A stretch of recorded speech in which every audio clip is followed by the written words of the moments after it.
ایسه خلک که سه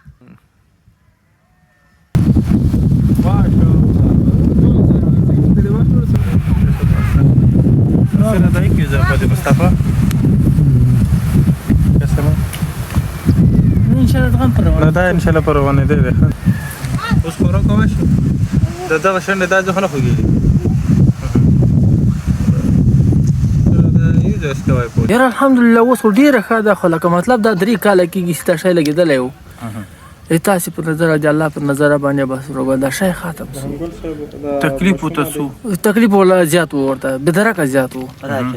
کنه خوراک نه سو چې هغه اوبه نه سو تر چکلی ډېر سخت په عذاب ورسره اوس ته ماشاءالله ډېره ښه شوې الحمدلله اوس ډېره ښه ده الحمدلله ان شاء الله غنی ورو کوشش کوو چې دې دا نور د کوم مغ بندو مو ته دا هم خاطر شي صحیح شوله ان شاء الله ان شاء الله ترتیب کوو ته صحیح مانات خوشاله ډېره دا ځکه پوهه اوس که سره اعلان لري السلام علیکم ملګرو دا راهیله دی څو میاشتې مخکې راغلم ندي د مغ باندې ډېر زیات دانه هغه نه دې ته ډېر زیات تکلیف اکثر به دي ټیکالي خوړنې کېدي ته به ډېر زیات خوږ محسوسېدلو نه هغه وجه به دې روټي موټي هم نشو خوړلی اوبه به هم نشو څښلی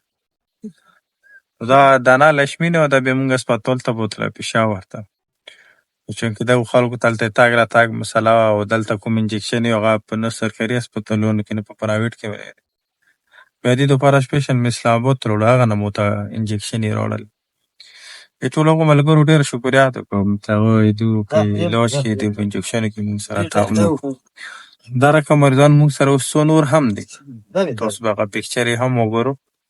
اوس مونږ غواړو چې هغو دپاره هم مونږ ترتیب راوړو تر څو پورې چې سرکور کې دو انجکشن نه میلویږي انشاءالله مونږ کوشش کوو چې دو دپاره د انجکشنو بندوبست کوو دا هیله مو ډېره ښه ده غواړو چې داسې ماشومان وګورو